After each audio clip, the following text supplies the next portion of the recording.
it's really all going to be judged at the end, looking backwards. And, are we not already at the end? The president keeps saying we're at the end. No, we're not at the end. I mean, So you disagree with my Trump? understanding of what he's saying is that they've devastated the military, and that's accurate. It's hard to imagine it isn't. But that doesn't mean it's over. I mean, this is a regime that suffering is a tactic, even for its own people. I will say what's different this time is that their leadership's been successfully targeted. And so they're not just contemplating other people's suffering. They're contemplating their own suffering for the first time. And we can't see from over here what that does to the calculation on that side. Nonetheless, they're human beings like everybody else. And that's going to factor into how this plays out here in the next few weeks. I'm glad that we got Ken's very charitable interpretation of what Donald Trump is claiming on a daily basis, that we've won.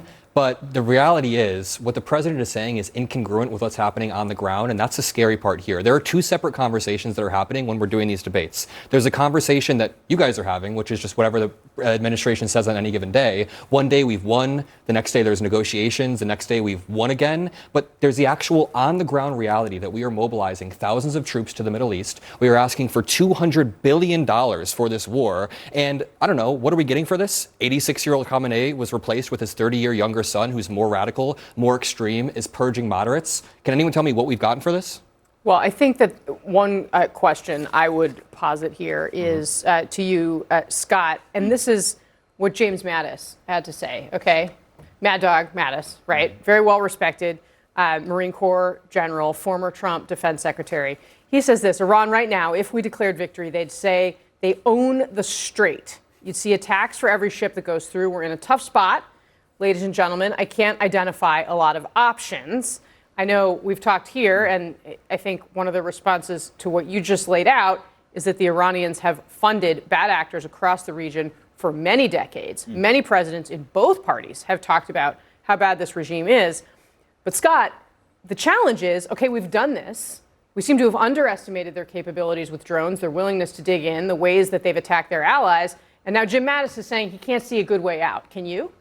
Yeah, I mean, the way out, of course, is for an international coalition to secure the strait. And just in the news today is that the British Royal Navy is on its way. They've decided to engage. I think that's the clear future here, is after you decimate their military, take away their ability to make nuclear weapons, take away their ability to have a ballistic missile program, and defeat their willingness to be an exporter of terror, you have an international coalition that A, monitors these people, and B, secures the strait. And obviously, virtually every country in the world has an interest in the strait being open and secure, and that they don't have a navy or any capability at all to harass these ships going through. So I think that would be the hope.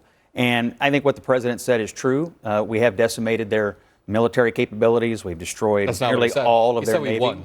We've destroyed nearly all of their navy. So one of the pieces here is to get the rest of the world engaged in the strait. I think they're on their way to doing it. Do you think What's really interesting, though, is we know that it's not over, because we don't even clearly understand why we are there in the first place.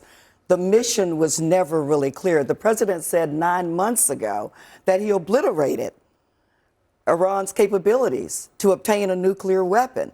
Yet he's deploying thousands of additional troops to the region. It looks like to me, remember he started off saying we were on an excursion in the Middle East. Looks like to me we're in a war and preparing for a ground war with no clear way out. And so the president says there's negotiations going on. Iran says that's not true. And so the American people, nor the troops on the ground, have a clue what the president's mission is, what the way out is. 13 people, U.S. soldiers, have already died. We need a clear mission. Respectfully, may I ask you a question? Do you believe that Iran has been the world's largest state sponsor of terror for the last nearly 5 decades? The president is the one, Scott, who said 9 months ago that he obliterated any capability that they had. So what is the mission now? I'm asking you. I would like to engage in a debate.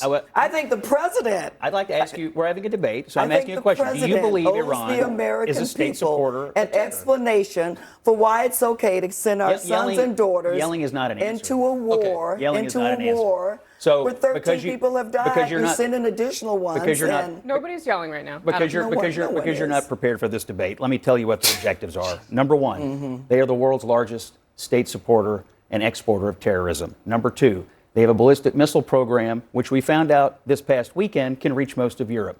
Number three, they lie about Is their Europe at nuclear. the table? They lied about Is their. Europe at the table? That Yes. discovery. Why They was lie- part they of lie what about Europe their- is at the Europe table. included? They lie about their. They Why lie about- wasn't you? Why weren't our allies I see included? now. I see now when why we you don't know made- the objectives because Why- you don't stop talking long enough to listen. Why were Number three, our allies they have a navy. included They have a navy that in the harasses war, ships. in the beginning, And in the number- discussion, in the strategic and number plan, four, in they the enrich operational uranium plan. to 60%. Why weren't they included? Nobody else All right, does that. hold on a second. We've known from the beginning that the Europeans were not included in this. I take your point. We've learned that they have additional capabilities, but also this president has struggled to tell a straight story to the American people about why it is, and his administration has, right? I mean, Marco Rubio was So I out wanna with an hear explanation. you, Scott, explain why he's Hold struggling. on. Marco Rubio was out with initial explanation saying, well, we thought Israel was going to act, so we needed to do it. Okay, now we have the president today saying that he is having conversations with the Iranians and that they gave him a present and that this is part of why he's encouraged by the state of the negotiations. I would like to play that moment for you, and then we'll see if we can get our conversation a little bit more on the rails around that. Watch. They did something yesterday that was amazing, actually. They gave us a present, and the present arrived today. It was a very big present worth a tremendous amount of money. And I'm not going to tell you what that present is, but it was a very significant prize. It was oil and gas related, and it was a very nice thing they did. But what it showed me is that we're dealing with the right people. So does anyone sitting here have any idea what he's talking I'm about? sure Scott does. Please tell us what he's talking about. None of us do because none of us are in the room for these negotiations that are Doesn't seem going like Trump on. is either. You're not. Trump you're isn't not, either. You're not. And obviously they're talking. I didn't say Okay. I didn't say that I do. I wanna hop in. Conversation. So, Please I explain. wanna and guess hop in. what? None of us are going to be. Now we will react to it when the news breaks. But to me, if you exit this with an Iran that has a defanged as it relates to missiles, as it relates to an aggressive navy, you take away their ability to make nuclear weapons, and you leave the remnant here unwilling to be a supporter of terrorism, that is an unequivocal win for the United States of America. I want to show you the very careful wording Scott is using here. He's saying if that happens, which means that he disagrees with Trump's statement that it already has happened. I cannot believe you invoked an international coalition just 2 minutes ago when Trump already tried that. Trump announced 2 weeks ago he was gathering an international coalition of ships to escort their countries to escort ships through the Strait of Hormuz. Guess what? No countries answered because he spent the past year threatening to invade Greenland. So now, Matter of fact, he said he didn't need them. I mean, he said he didn't need them. I was going to get there. Then he comes all the way back around to saying, listen, I didn't break up with her. No, sorry, she didn't break up with me. I broke up with her. I didn't need them in the first place. You almost had it. I almost had it. You but screwed it. I want to ask You screwed it up. Do you agree with, yes or no? Do you agree with Trump that this war is won? I agree that we have devastated Wait, no, their do you agree that military. we've won? He said we've won. Yes or no? It's not a hard question. Well, I mean, if He's you not consider, prepared if you to consider- won or not? if you Question. consider a condition of winning destroying their military capabilities, their missile capabilities. We haven't. Wait, if that's true, why can't the Strait of Hormuz be opened if their military is destroyed? Wait, I want to hear. Hold on one second. Here is the big picture question I do have here, Scott, is if it is true that we have won, why are we sending the 82nd Airborne? Thank you. To be prepared for what happens next. Why is the strait not open if we've won? If Yeah, the so military one of the elements of the discussion is presumably nuclear materials. Yeah. And even with bombing last June, nuclear materials don't go away for thousands of years, and that material can just be dug up and reused.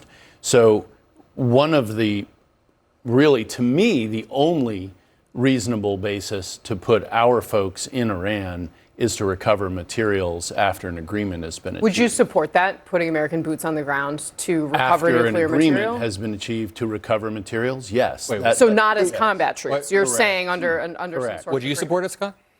Well, we cannot exit this, in my opinion, without being able to assure the world that they do not have enriched uranium to the point of and purpose of building a nuclear weapon. we have to go boots on the period. ground for So that. that is what we have to exit. Do you and Ken have a difference of opinion here? I mean, would you support using special operations force, potential paramilitary forces, or potentially regular troops to go get nuclear material if the Iranians didn't want us here, or are you wary of that as a choice?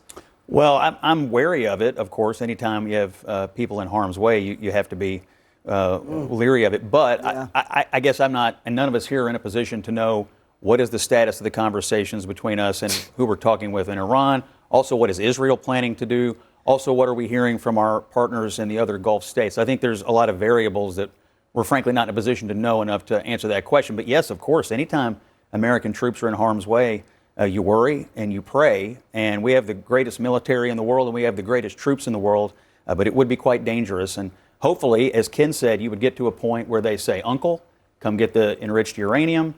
And that would be a best case scenario. Wait, so I think the said- people you used to work for called them known unknowns.